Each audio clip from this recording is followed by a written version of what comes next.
I'd like to take a moment and thank our sponsor.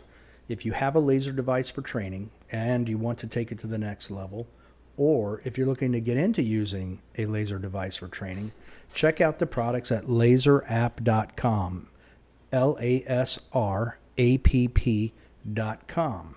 You can use code CSP2021 for 15% off the items you've selected. And thanks for checking them out. Welcome to this week's edition of the Casual Shooters Podcast, your premier podcast for the casual shooter. This week, it's a full house. You've got me, you've got Leo. What up? And you have Chris. Hey.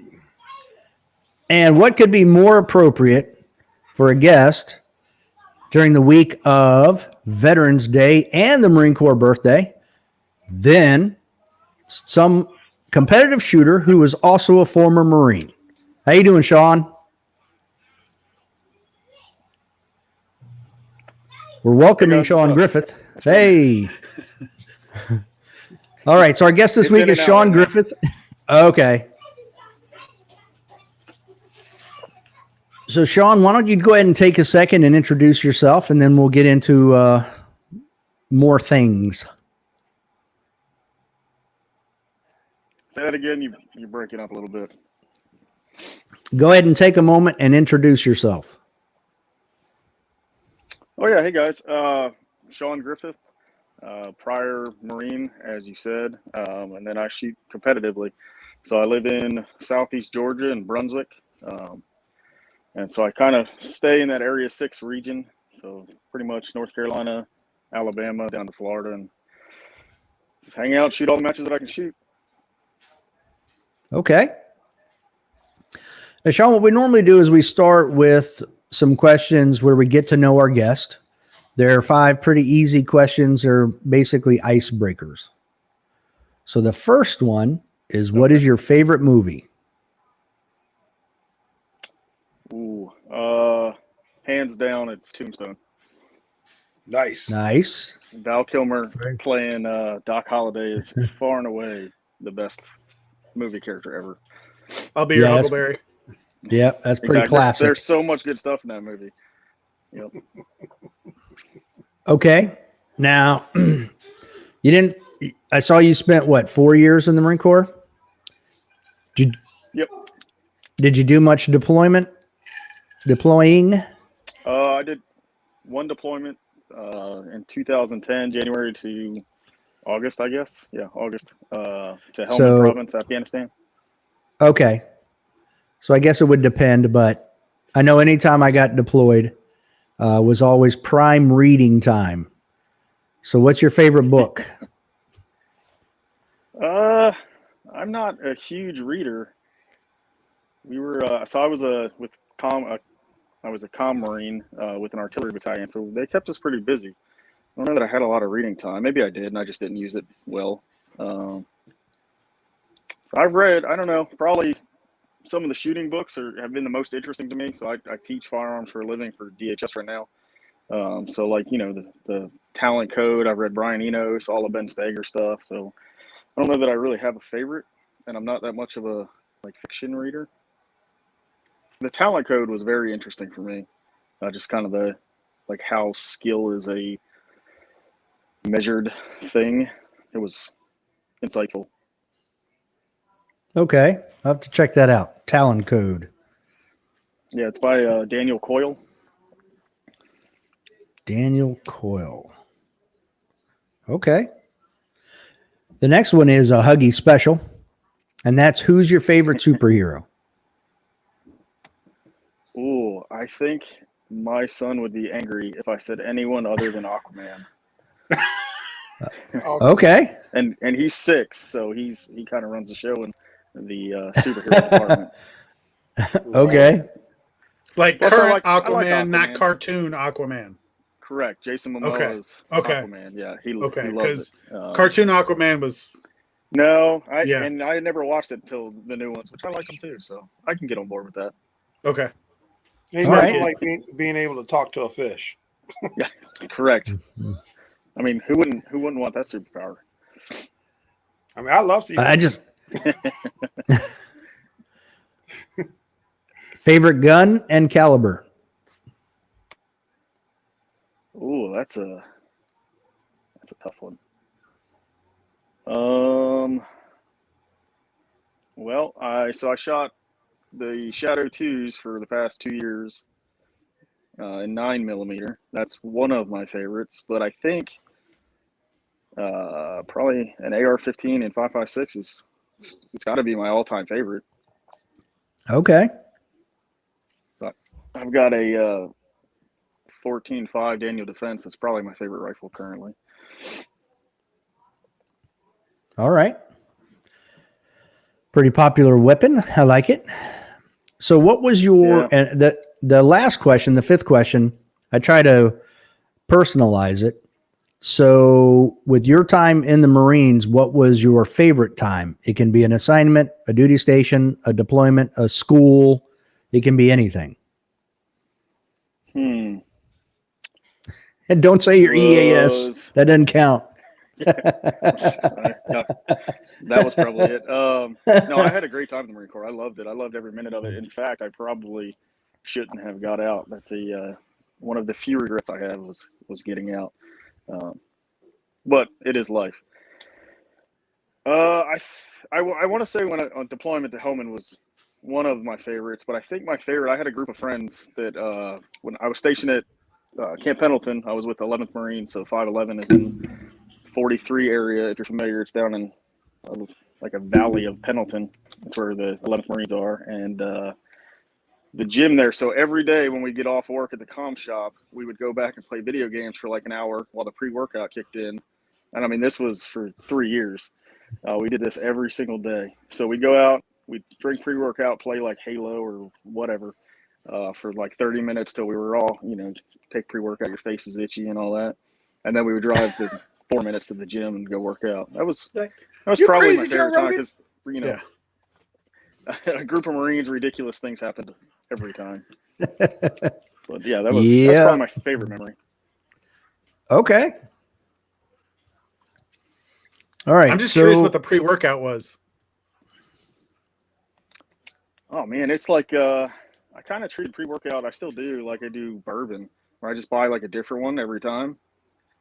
So it really ran I think at the time, like it was the No Explode was big. I'm trying to remember. I don't even. If you haven't had NO Explode, not a sponsor, you haven't lived. Yeah, that was an amazing one. I don't even remember some of the other ones, but yep, good times. All right. So when was the first time you ever shot a gun? Whew. So I grew up on the Eastern Shore of Maryland, where it's you think Maryland, you think Baltimore and DC and all that, but the Eastern Shore is very rural still to this day. My dad probably handed me a Ruger Mark II when I was 7, 8. Handed me a brick of 22 when they came in the 550 rounds in a box and told me to go outside and play. I grew up best dad ever. Yeah, he was pretty awesome. It might have been a 20 gauge. I have a bolt action 20 gauge shotgun. It's got a 2-round magazine. That might have been the first thing I ever shot. Otherwise, it would have been that Ruger Mark II. A bolt action 20 gauge, really? Yep, I still got it. My grandfather had it, and he gave it to me when I'm 10, 12 years old, and I still got it. Wow. Who made it? It's interesting. I don't know. I'd have to go look. I don't even think it has any markings on it anymore. I know it's got my grandfather's social security number engraved in the wood stock because I guess that was a thing you did back then. I don't know. There was no identity theft back then. Are you still collecting his social security checks? No, if I was, people do watch this. I wouldn't say anything about it on here if I was. But yeah, it was one of the two. That's pretty cool. Yeah, that's not too bad. Here's a box of 22. Here's a gun. Go outside, have some fun. Yeah, we had this growing up in our backyard. We had this this tower built. It kind of like I don't know, it was like 10 feet off the ground. It was just a platform that was built off the ground. I don't even know what it was for. But I used to climb up the ladder, and I sit up there with that Ruger Mark II, and, you know, there'd be like a pine cone over here, and I would shoot at it. And there'd be a stick over here, and I would shoot at it. Because you kind of did that for hours. I mean, that might have been what that was for. That very well could have been. You know? Man, sure. I feel like that's like pretty cool granddad and dad right there. Yeah. Not that I don't love mine, obviously, but if I would have had a little bit of direction with it, though, like if they had told me something to shoot or maybe put a target out there, that might have been more beneficial. But it worked. So what? Died. No. Well, I don't think so. Statute of limitations. We should be good. Exactly. Yeah, it's going. So what made you decide to join the Marines? I have an interesting story about this. Well, it's interesting to me, at least. So I was living in Florida. My family owns a air conditioning business in South Florida in Fort Myers, or Cape Coral, actually. And I was working. I was 20 at the time. I was working for them. And it gets so hot in the afternoon down there that at the time the business was small enough to where we would only work like the 4 hours in the morning before it got real hot, 4 or 5 hours. And then by 1, 2 o'clock, it was so hot to get up in the attics that we would stop working for the day. So that's what I was doing, kind of part-time work for our family business. And I remember sitting at a table. I was living with my dad. He lived down there at the time. And I was sitting at a table, and I was like, man, I see these people like sitting around doing nothing with their lives. And like, I couldn't imagine being that person. And as I said that, I looked down at the table, and I used to smoke cigarettes, and I had a Monster, which was like my fourth for the day. It's like 2 p.m, 20 years old. I had a pack of cigarettes with one lit in my mouth, and I kind of had an epiphany. I was like, this is, I'm one of the people that are doing nothing with their lives. So the next day, my uncle pulled up to pick me up in the company van. I got in the van. I said, hey, when we're done today, I need to swing by the recruiter's office. He was like, what, really? I was like, yeah, the Marine Corps recruiter, because if I'm going to do something, I'm going to do it big.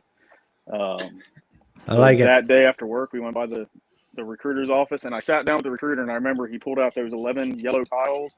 He's like, you know, which one means the most to you? And they say like travel, education. I forget what all 11 they say, and they're like, pick the 3 that mean the most to you. And then they explain how you get whatever 3 you picked, like joining the Marine Corps, right? I remember him putting them in front of me, and I was like, man, I don't need those. I'm ready to sign a contract today. Like, I've made my decision. You don't have to talk me into it.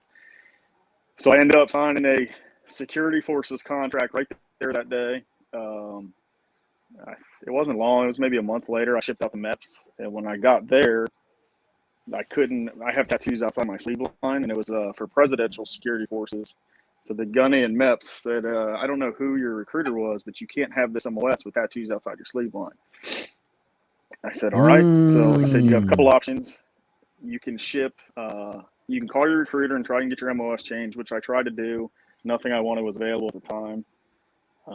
And then he said, or you can ship open contract. So that's what I ended up doing. I shipped open contract. I was already 3 hours away from home, and I was committed to going to Paris Island that weekend, or whatever day of the week it was.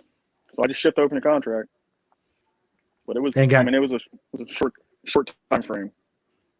And you got communications out of it. Yep. Lucky enough, because there's probably 9 or 10 dudes in my platoon that were open contract, and I think all of them got supplier admin aside from me, which I made. So your ASVAB was pretty good then. I had a decent ASVAB. Turns out I could do things sometimes. Couldn't read a lot, but he's smart. Yeah. Some things, right? I still joined the Marine Corps, so yeah. But like you said, you're going to do it big. Yeah. So absolutely. All right. So you spent 4 years in. I noticed on your website, in your bio, you said that you started your shooting career in the Marine Corps. What are you referencing there? I guess really like professional training, where somebody's actually sitting down with me like, hey, and with that was the rifle. Like, this is how you do these things, instead of, you know, what my dad taught me the basics, right? This is how you align sights and, you know, press the trigger. But nothing really formal.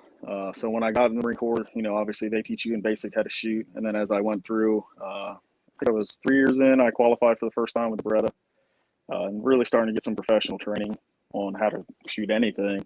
That was the first experience for me. You just made me have a flashback. Because I went into boot camp in 1985, and we had a inter-service transfer of a guy from the Army. I was 18. He was probably 26, 27, somewhere in there. And he kept calling it basic or training, whatever it was. And they were like, finally one night the drill instructor had enough. And he's like, if you say that one more time, I'm going to beat your ass. And, and he never said it again. I was like, all right, things are getting serious now. They don't play around, man. The words mean something, and use the wrong one in the wrong context. But they don't let it, nothing slips by, right? Yeah. So did you qualify expert all 4 years? I did. Yep. With a rifle. I don't remember I think I qualified expert with pistol, but I only qualified with the pistol once. And it just happened to be, I think we had extra time on the range day. So they said anybody who wants to qualify with the M9 can go over here. I was like, I like cheap stuff, so I went over there and qualified with it. I think I qualified expert with it. I'd have to go probably look at my badges somewhere. Looks like a pine cone somewhere. Yeah, but expert with a rifle. Okay, which is funny now because like I said, I train law enforcement for DHS right now, and some of these guys, they're shooting rifles out to 50 yards at our facility, and it's like, man, we didn't start shooting the rifle till at 200 is where the Marine Corps qual starts. Yeah, 50 yards it's crazy. It's funny. I almost feel like they should have to do it blindfolded at 50 yards. I think you could. I'm pretty sure. This is how long ago was it I was in Marine Corps boot camp. Our platoon was the first one to use. They literally pulled them out of the plastic. We used M16A2s. It's funny you mentioned that because we got M16A2s, and I believe I was one of the last. I went into 2008. I believe I was one of the last platoons to be issued A2s at Parris Island, and I think I was one of the last ones. I have to go back and look when they switched to the ACOG in boot camp. But I think I was one of the last ones to qualify on iron sights in boot camp. Wow. But I know they don't do that anymore. You probably did it on Dave's rifle. It could have. Yeah. Might have had my social security number engraved on the stock. Yeah, it was quite worn, so it might have been. I don't know. It was pound side dumbass. So. Yep, I believe that was mine. Yeah. All right. So I'm assuming then you were on the East Coast. So you went to Parris Island. Yep. And then they sent you to Pendleton? So I went to Parris Island for boot camp. I went to SOI in North Carolina. And then I went to comm school in 29 Palms, which at the time, comm school was pretty backed up. So I spent, I can't even remember how many months in a Marines awaiting training platoon, just PTing and cleaning and hanging out for probably 2-3 months before I even started training. And then I finally got in comm school, and then out of comm school, I went to Camp Pendleton. That 2 or 3 months been a long. Probably was a long 2 or 3 months. I can only imagine all the nonsense. Yeah, crazy. It wasn't as bad as it could have been, I think, but I can't. I'm not a person who can just sit here and hang out for all day, and that's kind of what we were doing. We'd PT early in the morning, and then it was just kind of like waiting for, if somebody needed something done, we would go do it. But other than that, busy work. Yeah. Yep, and it was miserable. Yep. That's that. Ugh. Hey, go see that pile of crates. Move that pile of crates over there, and then the next day it's like, hey, I'm gonna need you to move them back. Yep. Yeah. Now you got to move them back because you got to paint the rocks underneath them. Then you got to move them back over to where you had moved them. Yep. Yeah. Well, I had never seen mountains before. So when I got to comm school, it was dark, and when we were standing in line to to check in, and the sun came up as we were standing in line. And I remember looking above the barracks, and there was mountains there. I was like, oh, that's pretty cool. That's what they look like. Little did I know that when I went into this training platoon or waiting platoon, they would be like, hey, see that mountain over there? I'd be like, yeah, it's really cool. They'd be like, hey, go touch it. Oh. So, yeah. Okay. I think I'd be taking a picture, putting it on my wall, and be touching it. I don't think that would have worked. I don't think it would either. Try though. Yep. All right. So you got out in 2012 and went directly into law enforcement? Yeah, so I was applying right before I got out. I was applying to every law enforcement agency in and around Maryland. Because that's where I'm from. That's where I was going back to. And I applied. I got hired. I started working for the police department up there I got out in May. I think September, October, I started with police. So it wasn't long until I was into law enforcement. Okay. And then how long from the time you got on did you start then training others in marksmanship? So I got on and started with police 2012, 2015 probably. Okay. 2015, I went to our training unit and then started teaching firearms. In between there, I started competing. 2014, I started shooting IDPA, and then I developed relatively quickly, at least in IDPA, and then applied to our training unit, and they picked me up from there. Okay. That actually transitions perfectly into the next section, which is I saw that you were shooting IDPA. Now, how did you get into IDPA? What made you start doing that? So I was hanging out with a couple buddies of mine in Maryland one day, just a weekend hanging out, and we were shooting just rifles and pistols, just kind of plinking around. And one of them was like, hey, man, it'd be really cool if we set up like a spot here and you shot some stuff and then you like ran over there and shot some stuff. I was like, yeah, okay, let's try it. Obviously this time I had some training from the Marine Corps, so I knew how to do a little bit of stuff. So we did it, and it turned out it was really fun. So then, the wheels started turning. I was like, we should like look up like shooting competitions. Like we could, who knows? There's got to be something, right? Because I'd seen videos of people competing and stuff like that. Like all ideas between friends, you talk about it, everybody's super excited, and then 10 minutes later after you all leave, it just dies. And that's what happened with everyone except me. So I waited probably 2 or 3 weeks, texting them like, hey, let's go do this, and nobody really wanted to. So I went on to Google myself, and I typed in shooting competition near my zip code and hit enter, and there was a club in Bridgeville, Delaware that shot IDPA, which was 20 minutes from my house, and they ran a match every other Saturday and every Wednesday. Oh, wow. At the time, I was working night shift for our police department, so I would get off at 6. I'd be home by 7. If I drove straight to Bridgeville, I could be there by 7:30, and then just show up for the match and shoot it. So that's what I started doing. I started showing up every Wednesday and shooting IDPA. Now, what were you shooting in IDPA? Meaning, what gun were you using? I started with a Glock 17. I shot that for probably a couple months until I don't remember who, but somebody let me shoot their Glock 34 on a stage, and I liked it, so I went and bought one of those, and then I shot a Glock 34 for 2014 to 2017 exclusively. Okay. So I know that you were the 2018 stock service pistol champion in IDPA, correct? Yep. So what did you use then if you weren't using your Glock 34? Oh, I guess still 2018, yeah. Yeah, so I guess I did use that. It was my Glock 34. Because I've had Dave, math is hard. Man, will you sell me 34? I'm like, yeah, no, I won't, because I won a national championship with it. I'll never sell it. You got to keep it. But yep. Absolutely. Yeah, because I started shooting Uspsa in 2017, I think.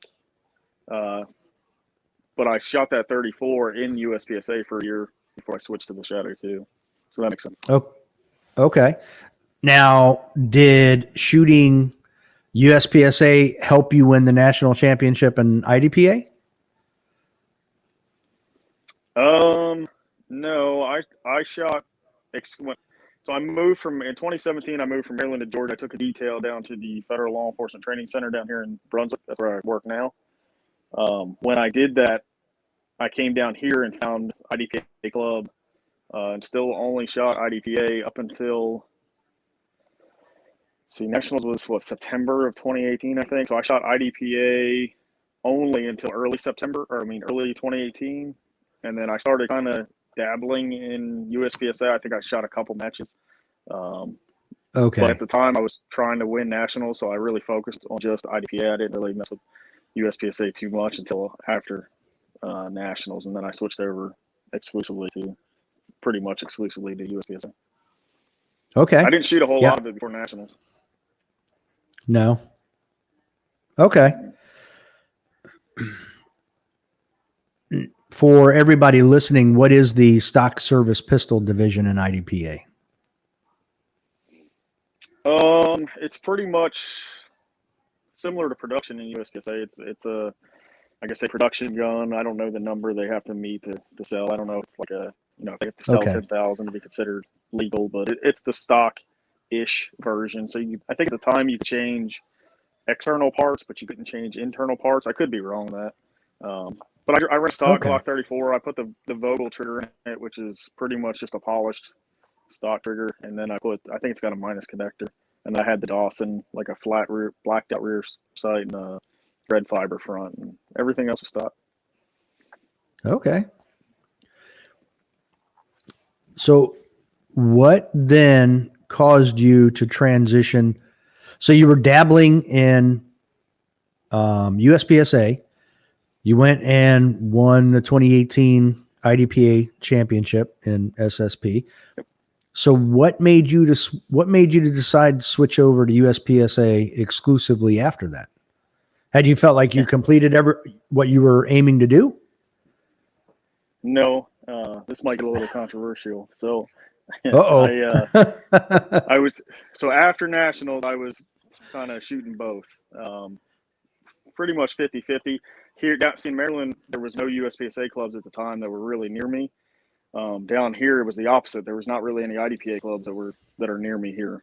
But there's a bunch of USPSA clubs here. So that's kind of, I started to make a switch and was shooting both. So I won nationals, and then I still kind of shot both. And then came around the 2019 World Shoot for IDPA, which I applied for and got waitlisted, I think, for the World Shoot. So when I got waitlisted for the World Shoot, I decided I was done with IDPA and switched over exclusively to USPSA. Okay. Now, I want to, before we get too hot and heavy into more USPSA stuff, so you were a Maryland law enforcement officer, and you'll have to explain this because I have no idea. I don't know how it works. But somehow you got detailed, if that's what you want to call it. I'm not sure the actual term, but from Maryland to FLETC, correct? Yeah, So how? Yep. So with the police up there, we have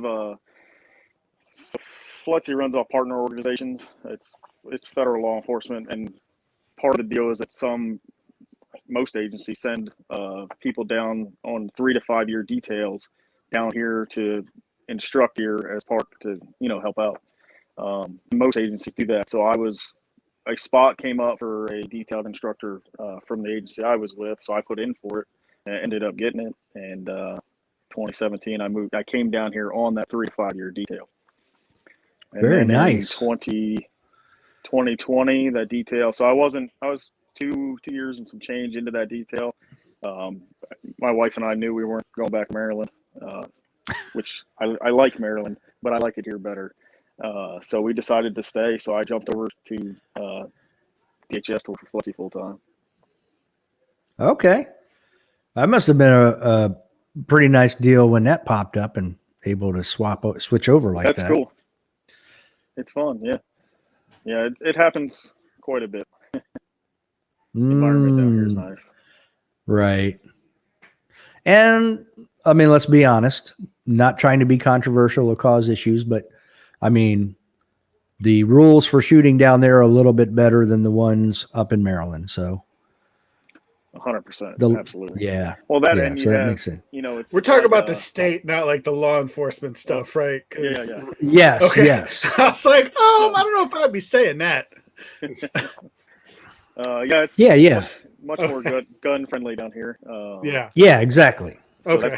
that's nice. And then it's cool because the I guess community down here, not that it isn't big up there, but we can shoot year round, right? It's never really that cold to where we have a real off season down here. So because you can shoot year round, the talent here is way higher. You know, Area 6 is this area, and I think like the Texas, that whole region are pretty hot with talent. You know, it's a good area to shoot in if you have goals of progressing to high levels. It helps not having to shoot in the snow. Correct. Yeah. I wouldn't shoot in the snow, so Just saying. It's the only time it helps to be fat because you're like, I'm still pretty warm. no, I'm very much, you know, if it's drizzling, I'll go out. But aside from that, I'm pretty, these days, I'm a fair weather shooter. If it's nasty out, I'm not going. I don't blame you. All right. So now we'll make the switch over. So now you're living in Georgia. You've decided to switch over completely to USPSA. I believe you started in production, correct? Yep. Okay. So you were using a Glock initially and then switched over to CZ? Yep. I shot that Glock 34, the same one I shot in IDPA for about a year in production division before I ever even considered switching to anything else. I had a buddy of mine, a guy I train with all the time, shoots Shadow 2s, and he has since I met him. So he was constantly like, "Hey, you should try this out. Hey, you should try this out." I was like, "No, I'm not doing that. I'm not even going down that road." Turns out I went down that road, but it wasn't that. Yeah, I shot the 34 for about a year. Yeah. Okay. So he's the one who talked you into shooting or I'm sure trying his CZ, his Shadow 2, and then you ended up getting, looks like I need to get a Shadow 2. Yeah, I liked it. So, I had gotten bored, I guess, kind of shooting the Glock, which I'm going through something similar now. We just kind of lose motivation because it's not, it's nothing new. Marine Corps mentality, man, I'm like a goldfish, right? I see something shiny and I want to try it out.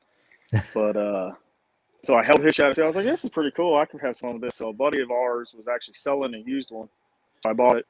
And I remember my first match with it. I was like, man, this is like, it's not any real different performance-wise, but it is more fun at the time. So I decided to buy it, to shoot it for a while, and turns out I shot it through nationals this year. Oh, okay. It sounds like you're switching again. Yeah, I've got a Glock 17. I've got set up for carry optics. So I'm going to shoot it this year, just again, because with the Shadow 2, I've been shooting it for 2 years now, and it's, other people can stay motivated to do that stuff. I find myself with nothing new to kind of play with. I go through the motions of dry fire, but I don't really pay attention, which isn't helpful for anything. So I switched to the Glock, and it's done what I've hoped it would do for now. It's motivated me to, because you got to learn it again. And it's something new. I also, every day at work, I handle a Glock 5 days a week, so that doesn't hurt either. Okay. So how long did it take you when you made the switch over to USPSA to make GM in production? I think it was right around a year. So I shot a class fire. Funny enough, I shot a class fire match. It was my first match I ever shot here in Brunswick, and I didn't know it was a classifier match. So I went and shot this classifier match, and I thought that's what USPSA was. And it was a lot of, this was before they started coming out with the new ones where there's a little bit of movement. So there was really no movement or anything. I was like, this isn't as much fun as you guys said it would be. And then I found out it was a classifier match. I've been lied to. Yeah, I don't understand. This is egregious. Yeah. So I went straight into A class. It it wasn't very long after that, 4 or 5 months, I jumped to M, and then from there, it probably was another 8 months-ish until I got GM. Yeah, that's a little misleading though. Straight into A when you were the 2018 IDPA national champion. So it's not like you didn't have a little shooting under your belt. Correct. And everybody's like, "Oh, you went straight to A." I'm like, "Well, yeah, but hear me out." And then there's a backstory here. Do anything? Yeah. I'm just standing there. Yeah. I just a dude off the street just came out with a borrowed gun. I did it with a high point. Leave me alone. offset sights. I don't know how it happened. Yeah, it was fine. But, all right. So now, did you ever shoot production at nationals, USPSA nationals? Yep. My first nationals, I shot production. I guess that would have been 2019. I think I shot 2019 low cut nationals in production down in Frostproof. Okay. How did that turn out? How'd you do? It was good. I was still pretty new. I mean, I had gotten GM, but I didn't know the sport at all, right? Because, even now I'm still learning new stuff. I see people do stuff. I'm like, oh, that's pretty cool. I've never seen that before. But at the time, I was a year into it. I didn't know a whole lot of anything. So I went into there, I think, with delusions of grandeur and came out knowing exactly where I stood. I think I finished a little humbled there. Yeah, 20. That's not bad. Or something like that. No, it wasn't bad. I was happy with it. I had some stages where, you come off stage and you're like, man, I really wish I could do that one again. But it was a good learning experience for me to compete at a national level match like that and see some of the guys. I got to watch Ben shoot a stage, which was pretty cool. It was enlightening for me because I was like, oh, he's not really doing anything crazy. He's just not making any mistakes. So that was, you learn those kind of lessons where I don't have to be the fastest dude. I don't have to win every stage. I just have to make less mistakes than everyone else. Right. He just does it quick. Yeah. Yep. So what made you, was it the whole get bored, want to tinker around with stuff that made you switch to carry optics? No. So I wanted to switch to carry optics prior to that nationals. But I had been training for half the year in production. So I was going to stick that out, shoot nationals. And then I remember the day I got back from nationals, I sent the slide off for the Shadow 2 to primary machine to mill it out for dot. I think I saw the pace that carry optics was shooting at. And for the way I shoot, I guess my style, I think it fits me better than production ever did. I like to shoot on the move. I like to flow through positions and that kind of stuff. And not that it can't be done with production, but with carry optics, it makes sense a lot more. You prefer so 2 mags over 5. I get it. Correct. It's interesting. I really thought that the capacity was going to be the big selling factor for me. Like, I was like, I don't care if it's iron sights or dot. I just want to not have to reload every time I move. It turns out the dot, because prior to that, I never shot a dot or a pistol with a dot. And I learned a lot when I started competing with the dot. I was like, man, I can do everything just way faster. It's crazy. Now okay, well, that begs the question. When you first made the transition, how quickly were you acquiring the dot versus acquiring your front sight post in production? So it was pretty immediate for me. And I think a lot of that, is attributed to when I first started competing in IDPA, I dry fired a lot, as I still do. But a big focus for me was I used to close my eyes, draw the gun, and then open them. And I didn't care what the sights were aligned to, but I wanted the sights to be aligned in front of me with each other. So just developing the kind of index to where when I put the gun out there, I don't have to make any kind of corrections. And I think since I did that so early on and had such a focus on that, when I switched to the dot, I didn't have all the issues that I think a lot of people do, where when you present a gun with iron sights, if the sights, if the front sight's off to the left, a little bit high, a little bit low, we can see that because we can reference it off the rear sight, right? So I can correct it. Right. And after hundreds and hundreds, thousands of reps, that happens subconsciously. So you don't even realize you're doing it. But then when you pick up the red dot gun where you have nothing to reference the red dot off of because it's a singular focus, you have nothing to reference it off of. So if you present the gun the same way and it's a little bit left, a little bit high, a little bit right, you don't have a dot in the window. And then you get the famous, like, oh, where is it? Yeah. which I never had because I put so much time early on, and I must have read something or watched a YouTube video or something, but I knew that was important. I knew getting the gun in front of my eye with the sights aligned to each other was important early, and that I think set me up for success when I switched over to the red dot.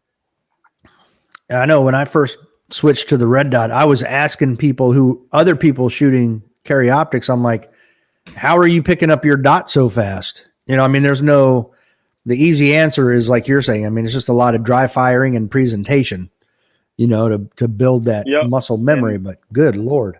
I think, yeah, it's and everybody's got varying degrees of trying to figure all of this out. But I think I'm pretty analytical by nature. So like when I was dry firing, even early on, I knew I needed to be consciously focused on different things. So if I presented the gun out and sight was a little bit to the left, I would go through like, hey, how is that happening, or why is that happening, right? Or the grip pressure wasn't there, or whatever the reason, and then kind of make an effort to fix it right then and there. And that just kind of happened organically, I guess, which I think set it up for success as well. Okay. Now, did you have to? I imagine the dot doesn't sit where the normal front sight would sit. It's typically higher. So did you a little bit right? So did you just? Is that the only adjustment you had to make then? Was just putting the dot where you wanted it on the target because you already had it in your vision? No. So when I present the gun from holster to where you want to present it, kind of draw that imaginary line of 45 degrees. The gun travels in a straight line from point to point B, right? But when I do that, I was very conscious of having the gun level both vertically and horizontally. So if the gun presents level, I just keep it raising until I see the either the iron sights come up or the red dot come up into the vision. Either way, it doesn't matter. It just matters how much I'm moving the gun. So I didn't really have to make any adjustments. When I presented the gun out the first time and the dot was in the window, I was like, I don't know what the big deal is. And now after doing this for a little bit, I get the big deal. It, for some people struggle with it, but I didn't. Yeah. Apparently you practiced the right thing from the very beginning. Good for you. Yeah. And that was out of sheer luck, I think. That wasn't by design or anything. Right. But good for you. I mean, it just shows that your training from the very beginning was spot on. Now, are you seeing down in Georgia on the law enforcement side, are you seeing a growth in optics on law enforcement pistols? Oh yeah. Yeah. I have a feeling, law enforcement is always behind the civilian market, but I think 5-10 years from now, it'll be similar to where if you see an officer with a rifle without a red dot on it, that would be weird to see these days. I think in 5 to 10 years, it'll be the same thing with handguns, where it'll be weird to see, there'll be agencies out there still carrying iron-sighted guns, but a lot of them, mostly state and local right now, are going to red dot optics federally. It's slowly progressing. There are agencies that are switching to it. The majority are still on irons, though. A lot of them are still in like a T&E kind of phase, trying to figure out which dot to go with. And with law enforcement, it's always financial. Does it make sense for us to put in essentially the cost of another gun for every officer in a red dot and the milling or a new slide or whatever? And every agency has to make that choice, but it's going that direction for sure. Well, while we'll keep on optics for a moment, then are you seeing dots in a reasonable price range that are durable enough for law enforcement officers? I guess it really depends on your definition of reasonable as far as price goes. I know a lot of them are looking at, RMRs are kind of the king still for at least LE stuff. Right. A lot of them are going to the SROs, which in my opinion is the best dot out there right now. Which one? The Trijicon SRO. Okay. Yeah, you kind of broke up a little bit. I wanted to make sure you said SRO. Yep, the SRO. You got a lot of agencies, especially state and local, are one of those. The Delta points are pretty popular right now too with LE. And then you have an interesting thing with Holosun because people are buying them now. I don't know that they're really tested enough to see. That's what I'll be shooting this year is a Hollow Sun 509 on this Glock. So by the end of the year, I'll have 60,000 rounds through it. I'll be able to tell you if this one held up or Okay. not. But I think if this proves to be good, it's a closed emitter for $300. I think they're going somewhere around there right now. That's a good deal if it's durable enough. Right. Well, and that's what I have an SRO on my Canic, which I shoot in carry optics, and I love it. But at the same time, I've seen on the Trijicon website that it's not meant for anything but basically competition because they didn't make it for durability in law enforcement or military applications. Yep. Yeah, and that's there's some companies out there that when it first came out, they pushed that real hard. But Trijicon says it's not intended for duty carry. It's not intended for duty carry. I think it's even written on the package, or at least it was. Right. And I think a lot of that is a liability thing for Trijicon. Now, I don't know, obviously, but because they didn't design it specifically for LE type stuff. Now, as far as fragility, the only downfall I've seen is if you turn it and drop it on the dot from shoulder height onto concrete, it's probably going to break. But the chances of that happening versus the durability of it actually being shot and the usefulness of the dots or the window size, I think far exceeds the negative. I've got two of them. Okay. That's why I ran on my Shadow 2s. I had one fail at about 50,000 rounds. I sent it back to Trijicon. I had it back in a week, about a week, maybe a week and a half. And it's been good since. And I've got another one with, 40,000 rounds on it that hasn't failed yet. So as far as, taking the G-force and slide, run back and forth, the SRO is proven, in my opinion, that it could do that. You just can't get in the habit of dropping your gun concrete. Right. Yeah. I'm sure there's a lot of red dots that if you did that, they would break. So yeah, and that's why the RMR is standard, because it's got that curved top piece with the points on it. So if you drop it, it's not going to break. Right. But it's got a lot of downfalls too. The biggest one being for a large agency, the battery's underneath. So if you do in-service officers and bring 25 of them out at a time to qualify, and they want to replace their batteries, well, you got to take them all off, replace the battery, put them back on, then re-zero the guns, and it becomes a logistical kind of nightmare for agencies to deal with that at a large capacity. If you have 4 dudes in the sheriff's department, it's not a big deal. But when you have, New York Police Department has 30-some thousand officers, it would be an issue for sure. Yeah, that would be a lot. Mm-hmm. Well, it's interesting because you're talking about the cost of basically a new gun. Like, I wonder if it's competition that's driving companies like Glock to do their MOS, like their modular optic system, that it makes it optic ready, or like any of those other firearms companies that are producing optic ready firearms, or if is that law enforcement that's driving that, or is that competition that's driving that, and it just happens to translate to law enforcement? Yeah, I would doubt it's law enforcement driving that. I would imagine, again, I'm not, I don't know for sure, but I would imagine the civilian market, just regular people, are the biggest market out there. And if they want red dots, that's who they're going to cater to, and law enforcement and competition gets the byproduct of it. Because competition, you figure the USPSA has 30,000 members-ish. Out of what percentage of those are actually active? 10,000, maybe. Right. So that market, there's hardly any real money there, I would imagine. Right. And I remember Wanzat Kim saying on a podcast sometime, saying that he has 2 SROs, 120,000 rounds on both of them, and they're still going strong. Yeah, so I know his round count's way up there, and he says the same thing as durability wise. I know he's had a lot of delta points that he's talked about going down, and other ones. I've seen a lot of different dots go down. The only SRO I've seen go down was mine. Of course, it happened mid-stage at a local match. So, why wouldn't it happen there? Right. and that was after 50 to 60,000 rounds on it. So, Leo, Chris, do you guys remember when we had Jason Bradley on? I know he was using Delta Point Pros. Wasn't his going down like every 5 to 10,000 rounds? He had sent it back like 3 times. That sounds familiar. Yeah. something like Yeah. that. Yeah. Yeah. I'm they've actually got kind of interested in what Sean's going to find out from the Hollow Sun, because I just Me bought too. that also. I got the 507 on my Canic, Okay. so it's going to be interesting.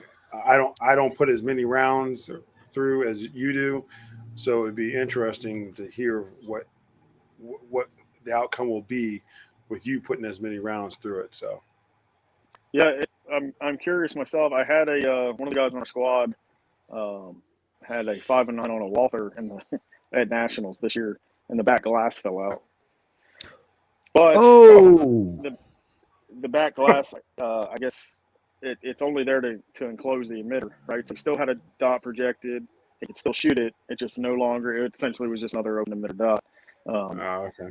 So I don't know that I would consider that a true failure. I mean, it's not good, but dot still works. It's still usable. It's like Princess Bride. He's only mostly dead. Like it's Yeah, fine. It's probably okay. It's fine. I wouldn't. I'm Which- not going to write home about that.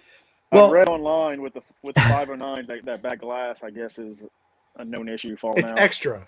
So when mine falls out, I'll shoot you all a message and be like, "Hey, It's like when There we go. IKEA puts those extra like little dongles in the thing. It's yeah, you They lose just it give in me a shipping. thig of Here's an super extra glue one. and another piece of glass. I Yeah. just glue it back in there myself. There you and go. it's Real persnickety. Oh, the glass polo. good. Yeah, It still works. yeah, it's fine. It's fine. Just go shoot. Bunch of whiners. Wow. So what size dot are you using in your optic? Oh, that's a good question. The SROs I was using the 5s. Okay. I don't think there's options in the 5.9. I think it's a 3.25. Again, How- I could be wrong on that though. So how do you like the size of the 325 compared to the 5? When shooting the 5, I've shot the 2.5 SRO alongside of the 5, and I never really noticed a difference size-wise as far as performance. Right, you run drills with standard drills with times. That I is never not noticed what she anything. said. For me. Sorry. I was thinking it. I don't even remember what I was talking about now. Size matters. Bigger's better. It's the biggest one I have. Huge. The brightness has always been the bigger factor for me. Right. And with this, the 3.25, on those bright sunny days, if I turn it all the way up, I don't have any issues with it. With the 5 MOA SRO, I would usually run it a couple clicks down from full brightness. Oh, well, he pulled a Huggy. He just decided to leave. There he is. He's back. There we go. Okay. So to you, the brightness makes a bigger difference. I agree. It definitely makes a difference. So while you're saying that, I want to interject. What zone at CMP Nationals did you start in? What, zone 3? The one with all the one-handed shooting up the hill? Up top. So you started up there at Nationals? Mm-hmm. Okay, that's where I started. So then you probably didn't have any issues with the direction of the sun while you shot Nationals. We didn't have any issues, and I wouldn't even call it an issue. But day 3, we shot in the afternoon, day 3, and our last couple stages, the sun was going down over the berms. So with the SRO, it's pretty known at this point that if you look directly into the sun, it'll project another dot as you're looking through it. For me, and I can't speak for everybody, but when I do see that second dot, and I don't know if you've experienced this shooting SROs, but when I see that other one, it's different enough that I know that's not it. So that I've never found that to be an issue. I know there's some other shooters out there that have talked about it pretty extensively as being a concern. And I did see some guys there that day they take pacers and put them over the lens, similar, right, to taping up the front of the lens. If you do that, it takes it away completely. But no, I didn't. Aside from that, way less issues than I've seen at Frostproof. So that was good. Yeah, Frostproof is the only place well, that's not true. I shoot here in Fredericksburg on occasion in Virginia, and at first I was using a Vortex, Yep. and I actually called them because I bought the Canik SFX that came with a Vortex dot on it. And twice in the matter of two, maybe 3 months, there is a certain bay that I was shooting on, same bay, both times, almost the exact same time of the day. And when I turned a certain way to engage a target, it was literally like a red curtain. The entire window was a red curtain. Like I couldn't see a dot and I couldn't see through it. I'm like, so I just blindly fired, a few shots and moved on. Perfect. And they were like, they had never heard of it. And I'm like, okay, well, that I ended up going to an RMR, but I did the dual illumination. So there's no battery. Yep. The only thing, I've got that on my carry, but I'm not a fan of it in competition just because the window is so small. Yep. And that's another downside of the RMR is it has the smallest window by far out of all the big options out there. I have not heard about the Vortex dot issue. I haven't been around many shooters using the Vortex, but I've never heard that before, so I haven't seen it. That's interesting though. Yeah, I called them up. I'm like, hey, have you ever heard of this? And they're like, nope, never heard of it. I'm like, well, first time I was like, okay, that's weird. Second time I'm like, this is not a coincidence. This is a legit issue now. Right, right. Did my eyeball explode and all I'm seeing is blood? I mean, what's the problem? Yeah. It was crazy. So that was at that point I was like, I got to change. And I mean, I knew the RMR was, the gold standard for ruggedness, durability, all of that, but I didn't want to deal with a battery. So I'm like, I'm going to do the dual illumination job. Yep. So, and I found out there's one other downside to that dot. Have you shot Area 8 before? No, I have not. I want to get up there and shoot that this year. Okay. This year now, 2022, actually, it's going to be up in Pennsylvania. But the last 2 years, it's been at Shadowhawk Defense, and they have kind of like a pavilion stage where you're underneath a building. And what I have found is the problem is they'll have targets in the sun, but you're under the building. So your dot gets dimmed down, and it takes an extra probably good solid second or a second and a quarter to find the dot on that bright target because it's so dimmed down. And because I use a green dot, not a red dot. So I found that was a little interesting. The first time I was like, I'm like, I can't find my dot. Where's my dot? So yeah, from inside looking out, it'll be because you stand down from the ambient light, but then outside it's bright. Yeah, exactly. Yep. So that was interesting. So how long? So you were already a GM in production. You switch over to carry optics. How long did it take you to make GM in carry optics? It wasn't a super long time, 6, 8 months, something like that. I was a GM before the next nationals. Okay. But with right now it's an interesting time, and at the time it was, because the height factors on all the classifiers are the same for carry optics as they are for production.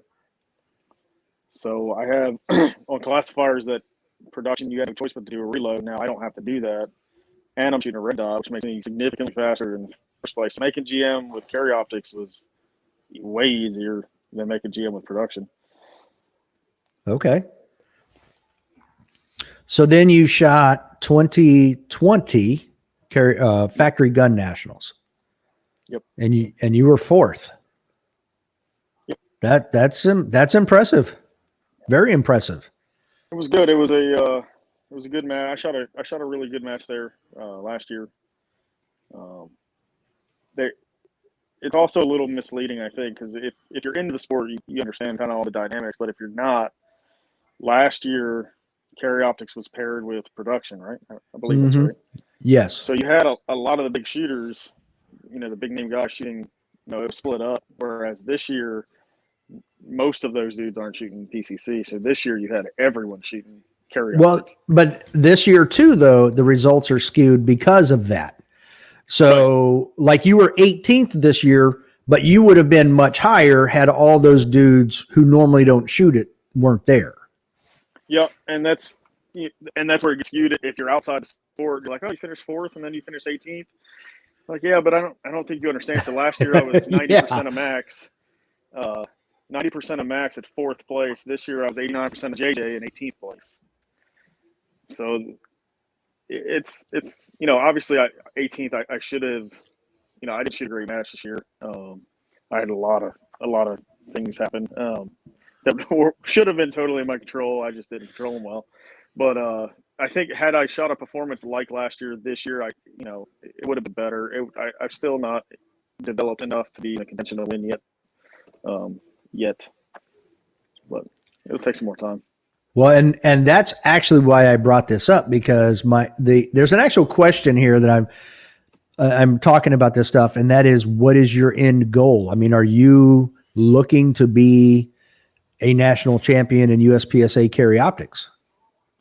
Oh yeah, absolutely. I'm not the I listen to a lot of podcasts, and I've heard guys talk about they just love the train, right? So they go to the sport for the camaraderie, they love the train, and that's kind of their motivator to get better. I'm the complete opposite of that. Whereas if there was no major matches, I probably wouldn't train. I need something to work towards.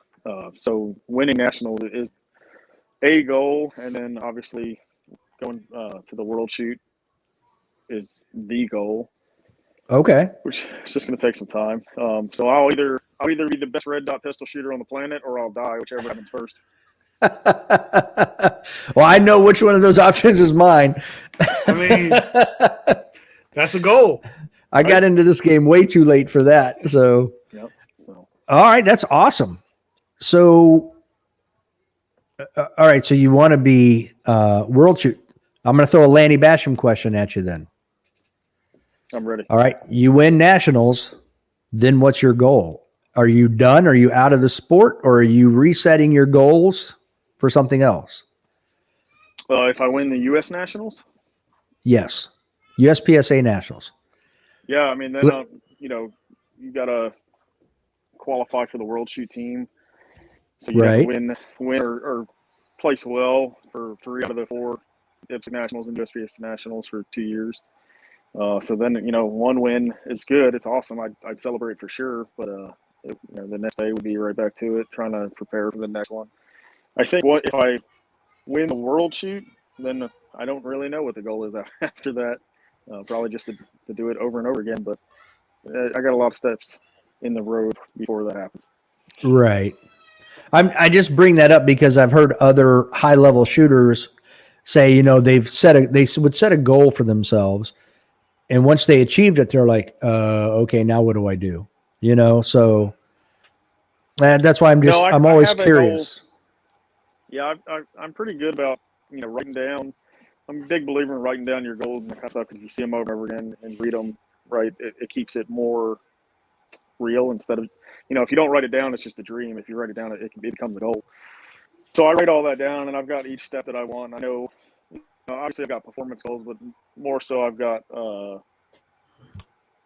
so I go to national. This year's a great example, right? I go to nationals training as much as I did this year, and I place 18th, and some of that I could have controlled. If I would have shot my perfect match at the highest of my ability, it still wouldn't have been a win this year. Maybe let's say 10th. So I still have a lot of steps training wise of skill development and a mental game before I'm even ready to get there. So those are the goals I'm really focused on for this year. This year's, for me, it's a lot of movement stuff, footwork and that kind of stuff, which doesn't play a huge role. Obviously I got to get used to shooting this Glock, but it feels like home. But just developing, incremental improvement. So last year I was 90% of max. This year I didn't shoot a great match, but I was 93% of max, right? I was 89% JJ, but 92 or 93%. So there's improvement there, right? It's slowly creeping up, and it takes time. So as long as I keep seeing that improvement, those are the goals that I'm really focused on. And then I'll worry about after a nationals win. Okay.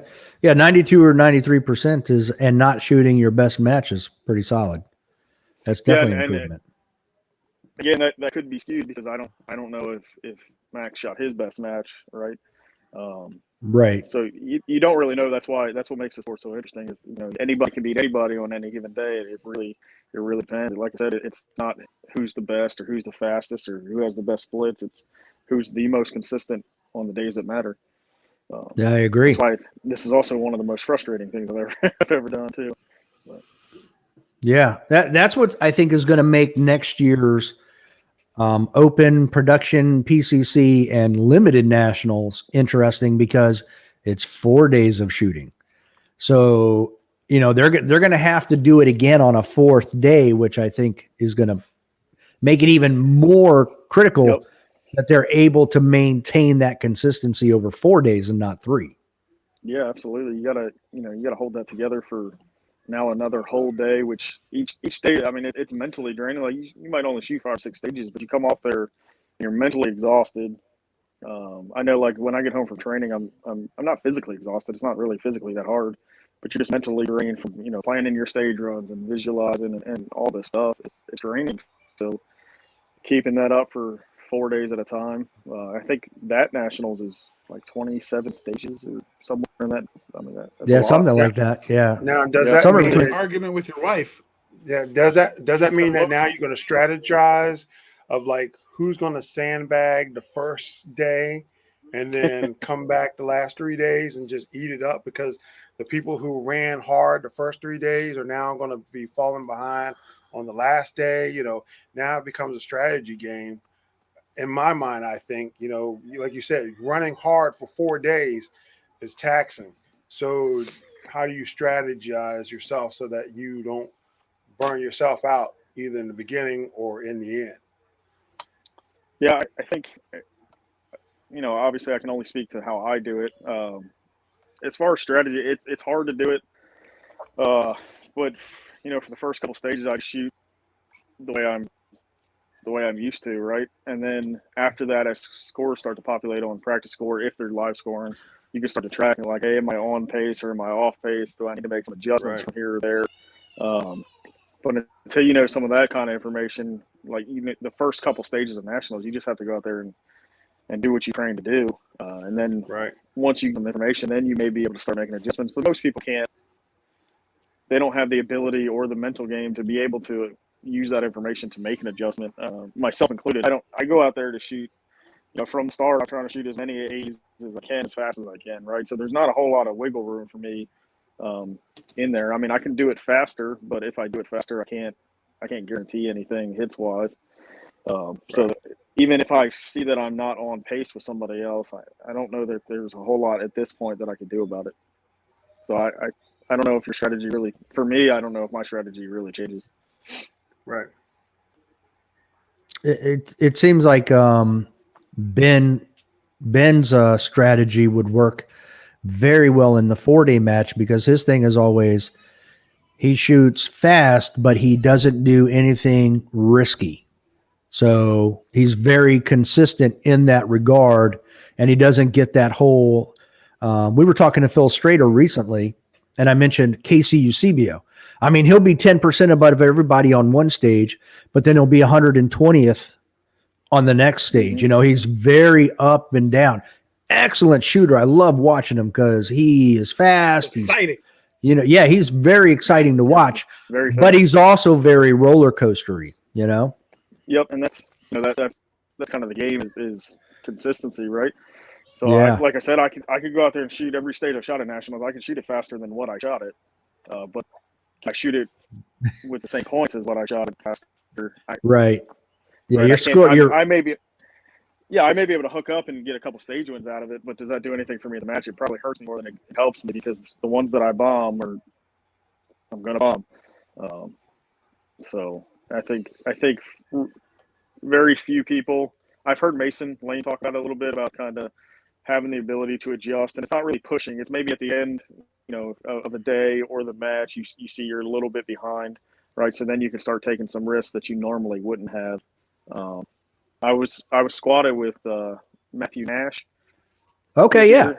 And I was talking to him. It was pretty interesting. We were talking about, risk versus reward, and if you can't do it 10 out of 10 times, right, you just do what you can do on demand every single time, and then that's kind of the game plan.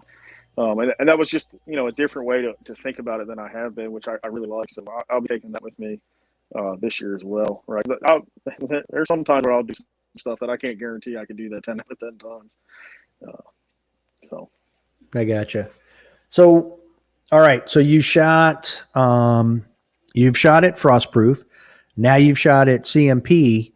Do you have a preference between those two locations for nationals? Real quick, I really feel like we should all guess what he's going to say. Well, so they're almost exactly the same distance from me. Okay. I think location-wise, probably Talladega. Range-wise, Frostproof. Because Talladega only has, they had 18 bays, and one of them was a vendor bay. 15. Yeah, 15. So it was 18 stages total, which to me, Right. in Nationals, right? If there's area matches out there that are 12, 14 stages, and the Nationals only 4 more than that seems a little low for me. The 27 or whatever stages they're doing out in Colorado this year for the big nationals, that to me sounds like a nationals level match. That's what I think they should all be. And CMP can't do that. They can't. Right. Which Frostproof, at least, I think both years I shot down there, it was 20, 21, 22 stages. So at least it felt like a big event. But when we're only shooting 5 or 6 stages a day at nationals, that for me, that's not it. Yeah, I have a tendency to agree with that. Well, and it's interesting because Phil said something very similar to that. He's like, it should be an event. Like, it should be a big deal, right? And it should be more than what you're used to. Because, like you said, if you're shooting majors or like area matches or even local matches that are the same as nationals, like, what makes nationals nationals? Right. And then when it becomes the only real difference is that all the people are there, which this year I will say they did a good job, I thought, with the shooting challenges at nationals. It was more difficult shooting wise this year than it has been in the past, or at least in the past 2 years I shot it, which I thought was good. So it felt more like nationals level shooting, where they tested strong lead can shooting. They had a lot of stuff that was out there further. They had teetering on extreme with the half Ipswich swingers on, I think, stage 17, I think that was. I don't remember. That was, you had tough shooting there, which is what a national should be. They should be testing skill, right? It shouldn't just be who can hose these targets faster. That doesn't really tell us who the more skilled person is. This one, I think they did a good job with that. It just needed to be 10 more stages. Yeah, I agree. That would have made it much nicer. I started up on zone 3 as well. So. Yep. That was a rough zone. Hindsight being 2020, I wish I would have finished on that or had that the second. I wish I'd have been warmed up for that zone, because that was brutal. A full day of shooting before zone 3 would have been nice. 100%. Yep. Yeah. Yep. And it was funny because we were there, and I was like, man, it's going to be awesome to get these out of the way and be done with them. I think I was wrong. Yeah, I was looking at them going, oh, this is going to be ugly. See, I said the same thing when Dave told me about it, and then now that I've heard another person be like, no. I get it. Yeah. I feel like I understand now. I liked the stages. Aside from the ammo can stage, I wasn't a big fan of. Just I don't know. It wasn't for me. I'm sure there'll be people out there that disagree. But do you know Luigi Lee? I know who he is. I don't think I've ever talked to him. Well, he was on my squad, and as soon as the timer went off, he just dropped that can altogether, started shooting, and ran down that whole stage just shooting as he went, and activated it with his foot, and shot everything quick. So it was I've been meaning to. It is a procedural for the shots only on the swingers. The 4 procedurals, though, right? Yeah, 4 procedurals. Yeah, 40 points. So 40. Yeah, it was, and he said that at the beginning. He asked him. He said, "What's the penalty?" So he's like, 40 points down. Okay, And I didn't know what he was going to do, but there were like 3 or 4 of us with our cameras already on record when the timer went off, and you hear that can hit bam on the ground, and he is off like a rocket. The math works out for that though. Not 40 points. You know, Larry Talbot, he was, if you went to the award ceremony, he was the high master PCC shooter. Yeah. He's a guy who's local here, and he and I have talked a bunch of times. So as soon as we were done with that stage, he said, if I were to shoot it over again, he said, I would have done what Luigi did. I would have just dropped. But for him, the difference was trying to shoot the PCC with one hand was much more difficult. So, you know, I could see where strategy wise, looking back for him, you know, dropping the can and using 2 hands with the PCC and going probably would have worked out. And I'll have to, I'm trying to get Luigi on. So yeah. So I'm trying to get Luigi on. He said he would come on. He's a little under the weather right now, but holy cow. Yeah, that's pretty interesting. I wonder how I would have to, you know, sit down and do the math on that, but I wonder how fast, what time you would have to put up to outrun those 40 points you lose on those swingers. Because I don't remember how many points it was. I feel like for Huggy and I, that would probably be okay. Because that just means that we're actually going to make shots instead of just we're going to be dropping mics left and right, you know? Yeah. I feel like Usain Bolt could outrun the 40 points. That's just my thought. Huggy's not Usain Bolt. And I'm not Usain Bolt's cousin. In my mind, I'm Usain Bolt. Physically, I'm nowhere even close to it. I'm more like a fat Bolt. You know, we all have eyeballs, man. It's okay. Nobody here's blind. Oh man. So next year, Carry Optics is a standalone match for nationals. What do you think about that? I don't know why you would put the biggest division at a stand.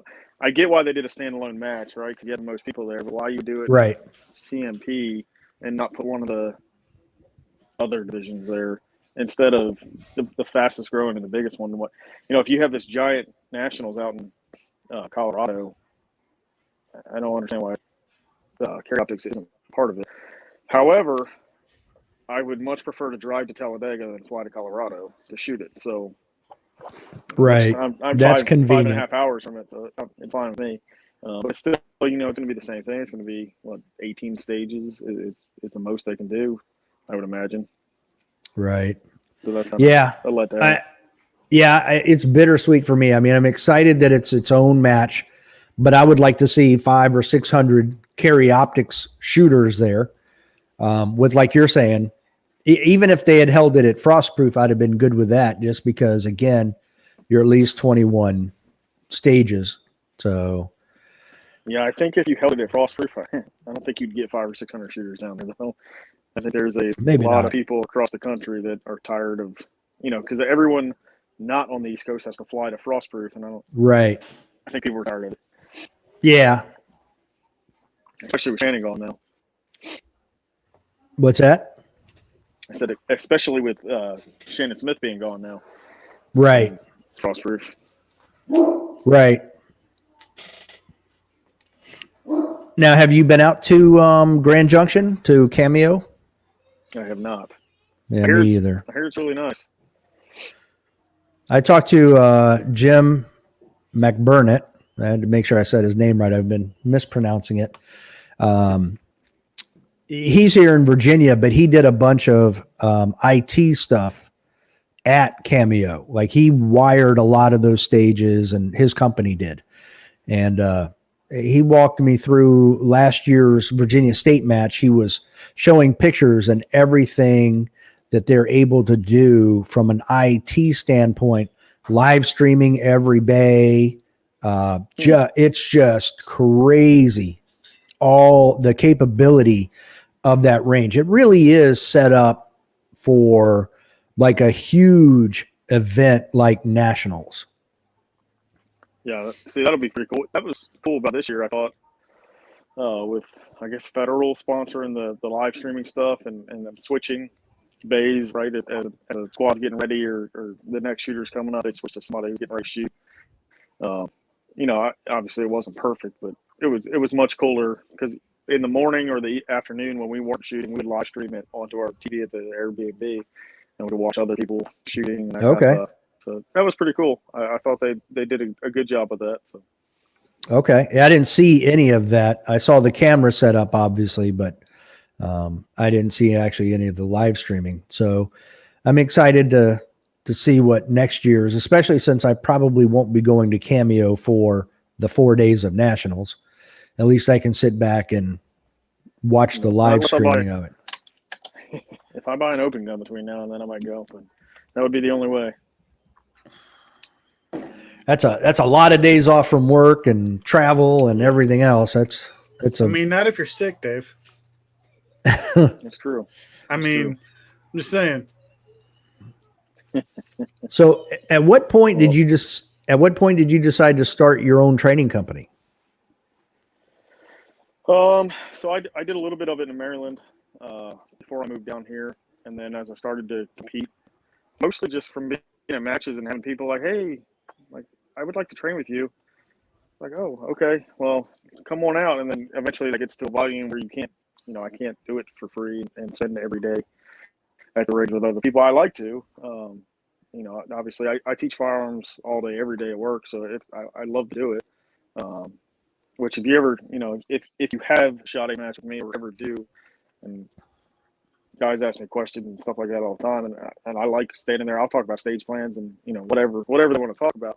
But when it got to a point where I was, hey, I'm relatively good at this. I was a GM in carry optics and production, and then, after last year, I think I could do this essentially the same thing I'm doing now for DHS on my own.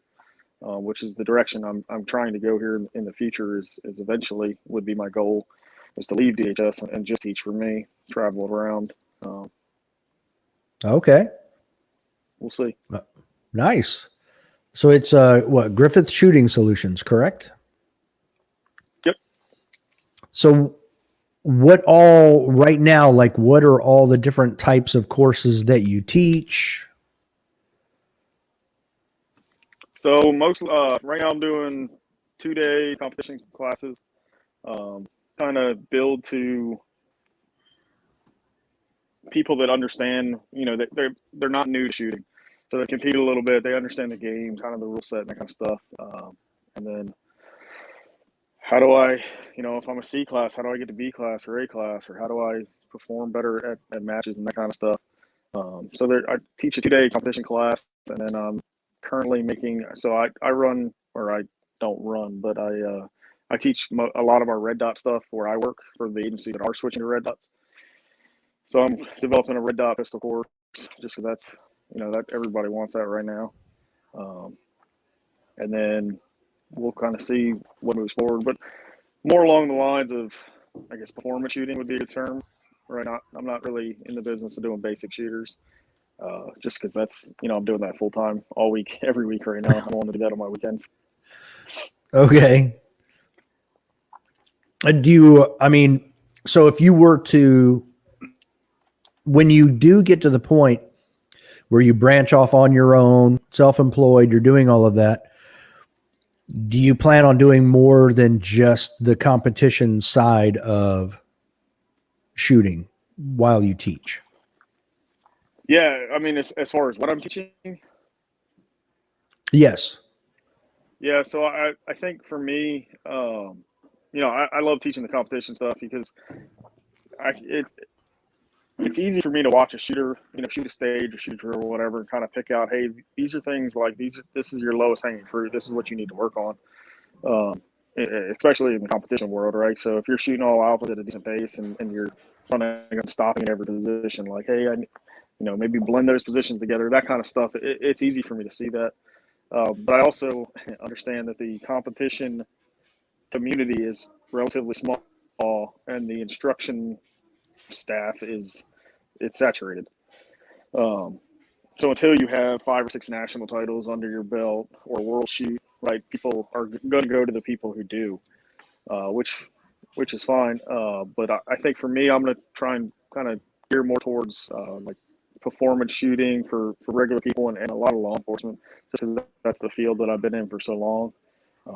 Because I can see it even, and I say this all the time. I would say this to the people that I've taught, but the best cops that most people know. Now, there's always outliers, but the best cops, the best shooting cops that we know, usually when they come out and compete, they fall somewhere in the middle of C class, right? And that just is what it is. And understand that their whole job isn't shooting, right? They have a ton of other stuff that they have to be good at. But the shooting, I think, should be, as a community, as LA community, should be better. So how do you get it better? Well, the current model of training that we're on and we've been on for 20 years in the community is something's got to change.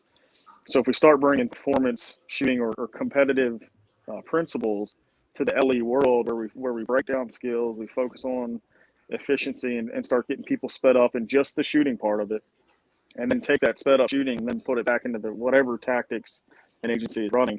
Think about how much more capable that officer is. And that's kind of where I'm going to go moving forward, or kind of direct my attention is trying to bring that training to officers, because there's not a whole lot of people kind of blending practical shooting and the tactical, the LE military, mostly LE worlds. There are guys out there. There's a couple guys doing it, but I mean, by and large, you have a ton of cops that, that they come to a match the first time and see any GM shoot or any M-class dude shoot, and they're like, "Oh my God, I didn't know that was possible." I'm like, yeah, there's a lot of guys out there that can do this stuff. What you can do behind a gun is pretty incredible if somebody shows you. Right. And I could see too where it would be cheaper for a department to bring you in for a week and train people than it is to send their people out to get training other places. So I can see where that's a big market for you. Yep. And then, the way LE typically works is they'll send a department with 200 officers isn't going to send every officer. They're going to send their firearms instructors Right. to let's say my training. You bring these concepts to them. They see on a timer and a target that it works. So it's not teaching out of theory. It's right, like, this is the technique, this is how you do it, and here's proof that it's better than what you're currently doing. Because you really got to change the mindset of some of this. There's still a rift between the tactical community and competition. It's shrinking, but it is still there. But I think if you show them in metrics, the target, the timer, there's no debate anymore, right? I'm not teaching out of theory. I'm telling you this is how you do this faster, and here's proof that this is in fact faster and more accurate if you do it this way. That's sorely missing in the LA community. Science, right? Yeah, science. It's weird. Science and math and numbers and all this Yeah, stuff. it's crazy. Yeah, it's crazy. There was something else. I'm trying to remember now what it was on your website here. Let me. No, why can't I? While he's looking for this remember? question, I have a question for you.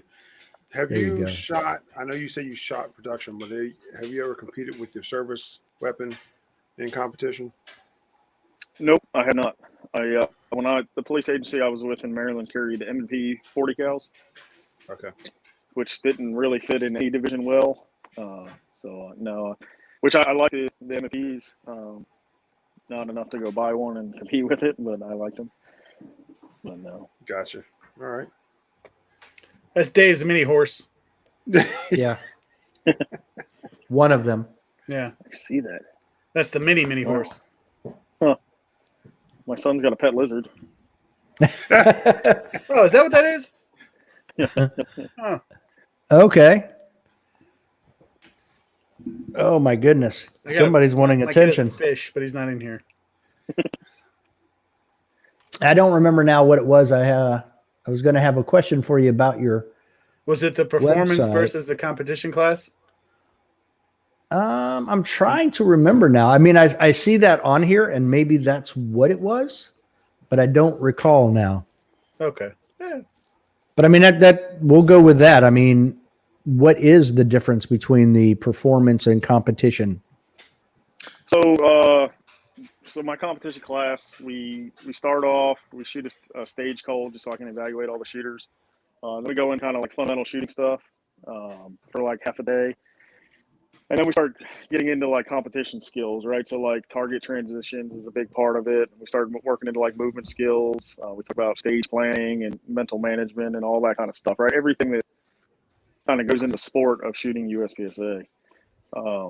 For performance shooting is more along the lines of what I'm trying to take out to the LE community about like, so hey, you're an officer, you know how to draw your gun, you know how to reload your gun, you know how to hit pretty much what you're aiming at, work through malfunction and all that stuff. Now, how do we do all that stuff at a level that is higher, right? So like you can shoot and move, but can you shoot and move at the pace you need to move at and still shoot like at the pace that you want to shoot at if you were actually engaged with somebody, something like that.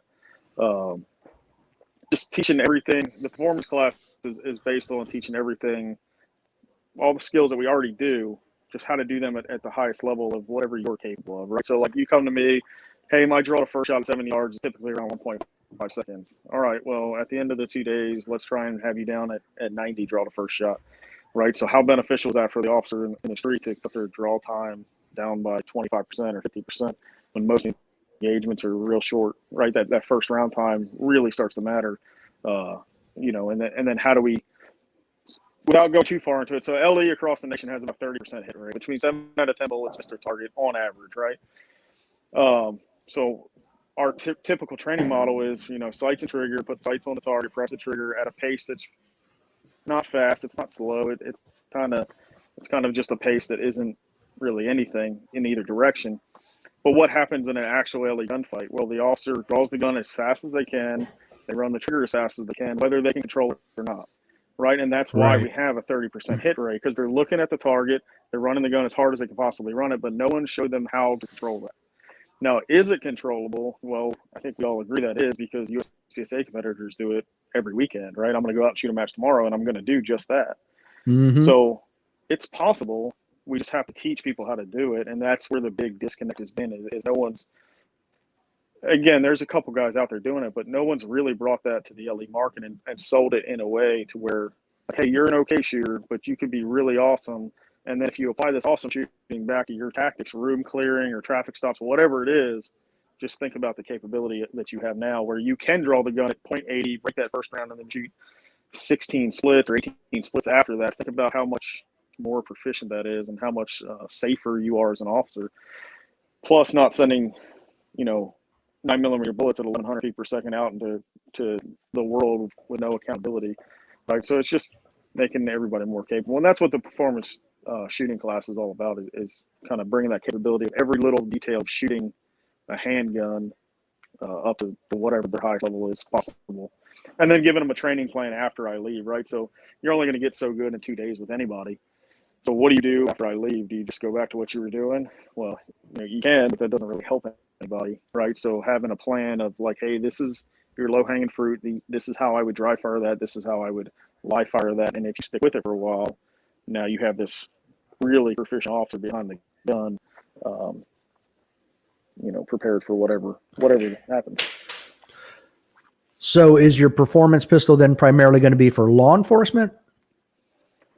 For I wouldn't say it's primarily for law enforcement. That's what I'm going to try and kind of gear it towards. But the same stuff could be applied to just a normal person carrying a gun, right?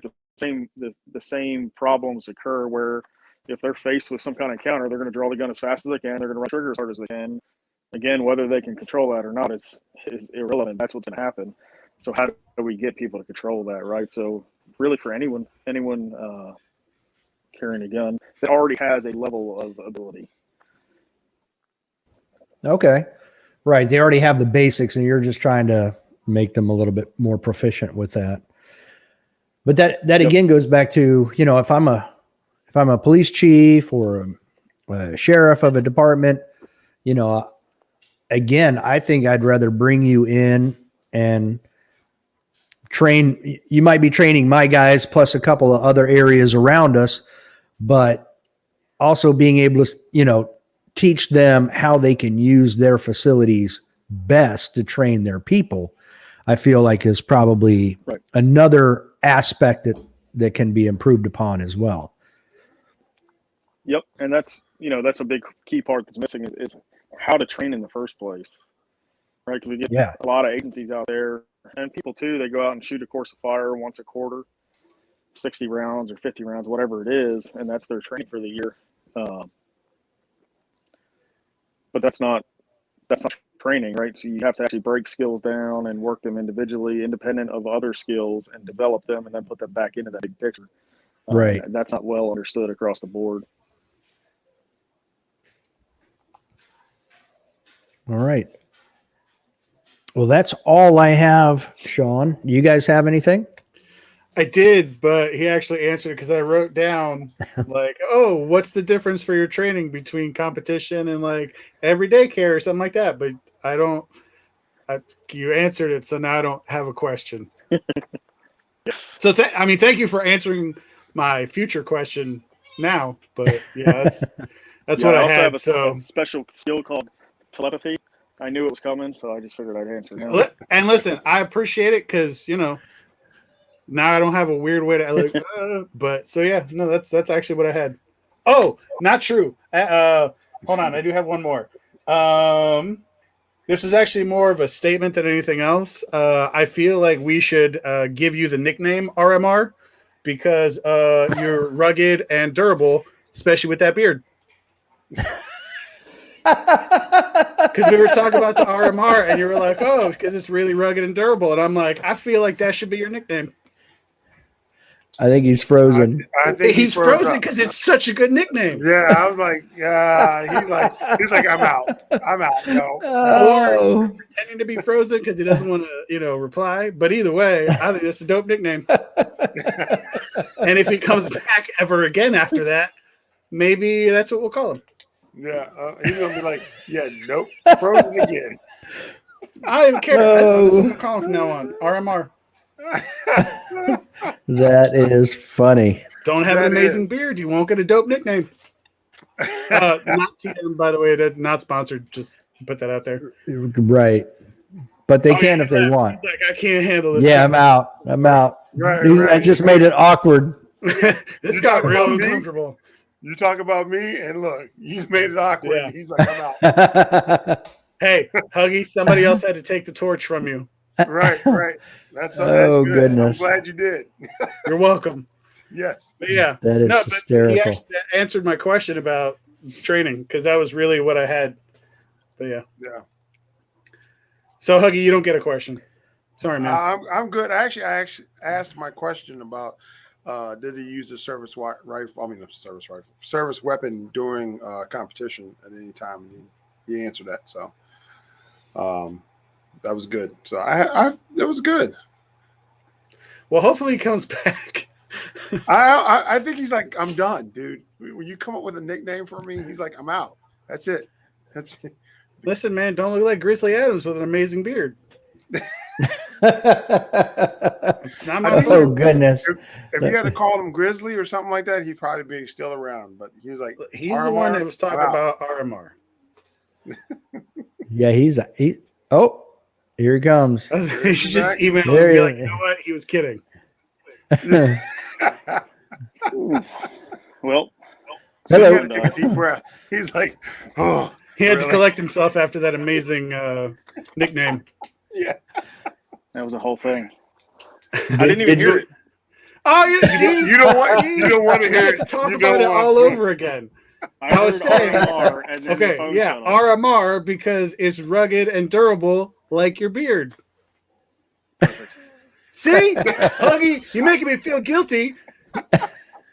We were laughing, saying that Leo made it so really hated it. Uncomfortable. You just like, I'm out. Yeah. I was like, oh, he pretended to freeze. Uh-oh. He did it again. again. He's like, I'm out, dude. I'm gonna stop talking. I'm gonna mute myself. Well, Sean, that's all we had. The only other question Chris had, you'd already answered, which was, had you used your service pistol in a competition? So is there anything you'd like to add or plug before we go? No, I mean, I think we pretty much hit everything. This was fun. Yeah, we appreciate you coming on. It was fun. Hopefully I'll see Yeah, you. anytime. I appreciate you guys having me. Hopefully I'll see you down at CMP come early September. Well, I'll definitely be at that one. I'm hoping to come up to Area 8. Okay. I'll see you up there. All right. Make sure you push. Yeah, just make sure that your shirt when you come up says RMR on it. We may I'm have to gonna send that them one. added to my jersey this year. There you go. Listen, if it doesn't happen, I don't know if you've ever seen a fat kid cry, but it's not pretty. It's not bubbles. You know, and it's just So it's now I'm unattractive. to see that. So if Yeah. anybody's interested in getting any type of training with you, where would they go? Let the listeners know where they can go to try to, if they need to get lessons or training with you. Yeah, if you www.griffithshootingsolutions.com, and then there's a class description page, and there's also a class registration page. So the way I do it right now is, if, like, say you want to have a class with me, you go in there, you click on the host a class.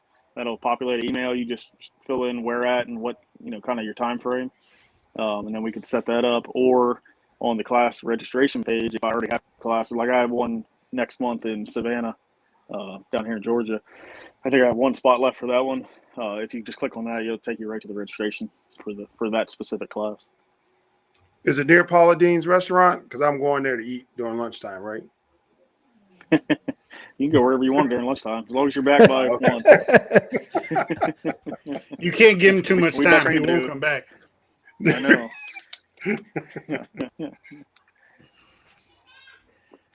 That's all I have. So I thank you very much for coming on. So I appreciate it. Yeah, I appreciate you guys hanging out with me for a little bit. Yeah, thanks, Sean. Yep. Until next time. Don't be a little bitch. Yeah.